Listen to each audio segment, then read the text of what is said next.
Good morning friends. आज हम बात करेंगे सेक्शन 9 HMA एक्ट पे। होता क्या है, मेरे पास बहुत सारे फ़ोन कॉल्स आते हैं। शादी होने के बाद जो लड़की है वो छोड़ के चली जाती है विदाउट एनी रीज़न। बेचारे बहुत परेशान होते हैं, क्या करें। फॉल्स थ्रेट आते हैं कि आपको झूठे केस में फंसा देंगे, 376 बलात्कार लगा देंगे, 498A लगा देंगे, 506 लगा देंगे। तो आज मैं ये वीडियो अपने दोस्तों के लिए, भाइयों के लिए बना रहा हूं कि आप उस केस में क्या करें। हमारा मेन टॉपिक है वाइफ अगर छोड़ के चली जाए तो क्या करें। छोटी छोटी शादी में 2 महीने, 4 महीने, 6 महीने, साल, 2 साल, 3 साल शादी होती है। कोई बात पे इशू हुआ, छोटे से इशू होते हैं, वो छोड़ के चली जाती है। अब वो जाके माँ बाप को बताती है कि ये प्रॉब्लम है। माँ बाप बजाय अपने जमाई से, सन इन लॉ से बात करने के बजाय अपने बेटी को राइट मानते हैं कि हाँ बेटी तू ठीक है, और अपने सन इन लॉ को गलत मानते हैं, जबकि ऐसा नहीं होता। आप बातचीत करें। मैं उन बेटियों के लिए, उन बहुओं के लिए, उन ब्राइड्स के लिए ये मैं उनको एक्सप्लेन कर रहा हूँ। आप अपने माँ बाप की बातों को ना माने, इज्जत करें, अपने हस्बैंड से बातचीत करें। अभी तो आपको 25, 30, 35 साल की उम्र में नहीं पता चलेगा, आगे चल के आपको प्रॉब्लम आएगी जब आपका परिवार पूरी तरह से टूट चुका होगा। अब जो हस्बैंड से, मेरे दोस्त, मेरे भाई सुने, होता क्या है, आपकी बीवी छोड़ के चली गई, आप सेक्शन 9 HMA, वो होता है रेस्टिट्यूशन ऑफ कॉन्जुगल राइट्स। आप अपनी बीवी को, अपनी वाइफ को थ्रू कोर्ट उनको एक्सप्लेन कर सकते हैं, नोटिस दे सकते हैं कि आप घर पे आए और अपना घर बसाएं, मैरिटल ऑब्लिगेशन पूरा करें। ये ध्यान रखें, विदाउट एनी रीजन आपकी वाइफ छोड़ के जाती है, अगर वो सेक्शन 9 में मना करती है आने के लिए, तो दोस्तों मैं आपको बता दूं, ध्यान से सुने, उसकी मूवेबल और इमूवेबल प्रॉपर्टी अटैच हो सकती है। कोर्ट आपकी बात को मानेंगी।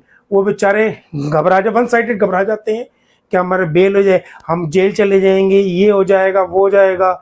उन बेटियों बहुओं के लिए मैं बता रहा हूँ, एक बार अपने हस्बैंड को अगर आपने झूठे केस में जेल करा दी, दोबारा आपका घर कभी नहीं बसेगा। लॉन्ग रन में आप दूसरी तीसरी शादी कर लेना डिवोर्स लेने के बाद, आपका घर बसने वाला नहीं है। अपनी ईगो को कंट्रोल में रखें। आज मैं ये वीडियो बना रहा हूँ उन हस्बैंड, उन भाइयों के लिए जो बेचारे परेशान होते हैं, जिन्हें समझ में नहीं आता कि हम करें क्या। वो बेचारे परेशान हो जाते हैं, एडवोकेट के पास जाते हैं, बेचारे डरे रहते हैं, उनका काम पे ध्यान नहीं लगता, वो बिल्कुल उनका माइंड डिस्टर्ब हो जाता है, प्रोफेशनल उनकी लाइफ बिल्कुल स्पॉइल हो जाती है। ये वीडियो में सिर्फ उनको हिम्मत देने के लिए बना रहा हूँ कि आपको किसी भी सूरत में डरना नहीं है, डरना नहीं है, डरना नहीं है। कोई बात नहीं, आप पे मैट्रिमोनियल केस होते हैं। अगर आपका बच्चा है तो परिवार को बचाने के लिए सारे एफर्ट्स पुट करें, अपनी ईगो को लेट डाउन करें। कोई बात नहीं, छोड़ के चली गई है, आज नहीं कल वो वापस आएगी। दुख का टाइम आया तो सुख का टाइम भी आएगा, लेकिन आपको डरना नहीं है। ना ही 498A से डरना है, ना डोमेस्टिक वायलेंस से डरना है, ना मेंटेनेंस से डरना है। अब supreme court, high court, family court lenient हो चुकी है। उसे पता है कि ये झूठे केस हैं। अपनी छोटी सी ईगो लेके मेंटेनेंस डाल दी, डोमेस्टिक वायलेंस डाल दी, 498A डाल दी, पूरे परिवार को इम्प्लीकेट कर दिया। अब मैं आपको बता दूं, अब मैटर ऑफ राइट मेंटेनेंस नहीं मिलती, आपको कोर्ट को बताना पड़ेगा कि आपके साथ क्या हुआ है। ये नहीं कि मैं घर में काम नहीं करूंगी। क्या हुआ, जब आपने फेरे लिए थे तो ये चीजें नहीं पता थी आपको। अपने परिवार को बचाने के लिए कुछ सेक्रीफाइस भी करना पड़ेगा। मैं बेटी उन बहुओं को बता रहा हूँ, डायरेक्शन दे रहा हूँ कि आप अपनी झूठी ईगो में अपने हस्बैंड को झूठे केस में ना इम्प्लीकेट करें। अपने मदर फादर की उतनी माने जितना घर बसाने के लिए जरूरी है। आप भी गलत हो सकती हैं, मैं ये नहीं कह रहा, हस्बैंड भी गलत हो सकते हैं, लेकिन इसका सबसे अच्छा तरीका होता है बातचीत करें, बैठ के प्लेटफॉर्म डालें। अब मैं हस्बैंड्स को एक वो तुर्क का पत्ता बता रहा हूँ जिससे उनका डिफेंस बनता है। कभी कभार क्या होता है, शादी हुई, जो उनकी मदर है, हस्बैंड्स की जो मदर है, वो भी अपनी बहू पे डोमेस्टिक वायलेंस का केस डाल सकती हैं। उसको अगर वो प्रॉपर्टी उनके नाम है तो उसको घर से भी निकाल सकती हैं। ये रेमेडी बहुत सारे लोगों को पता नहीं है।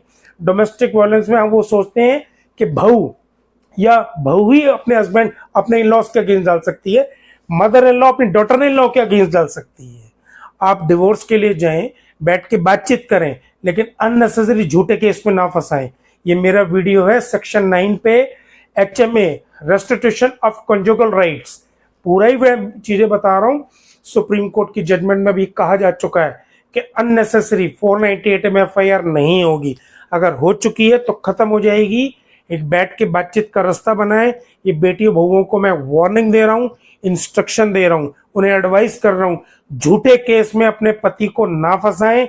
आपकी ईगो है तो उसकी ईगो नहीं है। हिंदुस्तान के कानून में ये बहुत एक लैक है कि अगर उसने वो कोर्ट में चली गई, वो थाने में चली गई तो FIR रजिस्टर हो गई।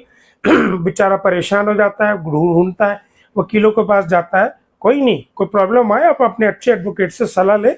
आजकल सब कुछ ऑनलाइन गूगल पे अवेलेबल है, आप हमसे सलाह लें। ये मेरे वीडियो बनाने का माध्यम सिर्फ उन हस्बैंड्स के लिए जो बेचारे झूठे केस में डरे हुए फंसे हुए रहते हैं, वो हमसे एडवाइस लो। बेचारे घबरा जाते हैं और उनकी वाइफ नंबर ब्लॉक कर देती है, बच्चे से नहीं मिलने देती। आपके पूरे राइट हैं, एक गैप मेंटेन कर लें, लेकिन एक प्रॉपर तरीके से। आपको डरना नहीं है, डरना नहीं है, डरना नहीं है अपने अधिकारों का।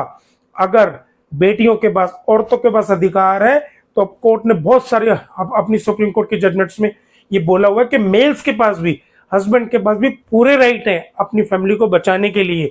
ऐसे matter of right maintenance DV 498 register नहीं होगा। ये मेरा वीडियो सिर्फ उन लोगों के लिए जिनको लॉ की नॉलेज नहीं होती, जो बेचारे डरे हुए रहते हैं अपने आप को। उनका विक्टिमाइजेशन इतना ज्यादा होता है कि बेचारे पैनिक होते हैं, काम पे ध्यान नहीं दे पाते, परिवार टूट रहे हैं। परिवारों को बनाएं, जोड़ें। कोई बातचीत है तो उसमें बैठ के मैटर को सुलझाएं, सॉल्व करें। डरना नहीं है, डरना नहीं है। कोई प्रॉब्लम हो, नीचे लिंक में मेरे सारे नंबर हैं, आप हमसे बात कर सकते हैं, हमसे सलाह कर सकते हैं। एक प्लेटफॉर्म हमने आपको बना रखा है कि मैं भी टाइम पे ये लोगों को बताता हूं कि ऐसे अब मैट्रिमोनियल केसेस से आपको डरने की कोई भी जरूरत नहीं है। Thank you, thank you, thank you.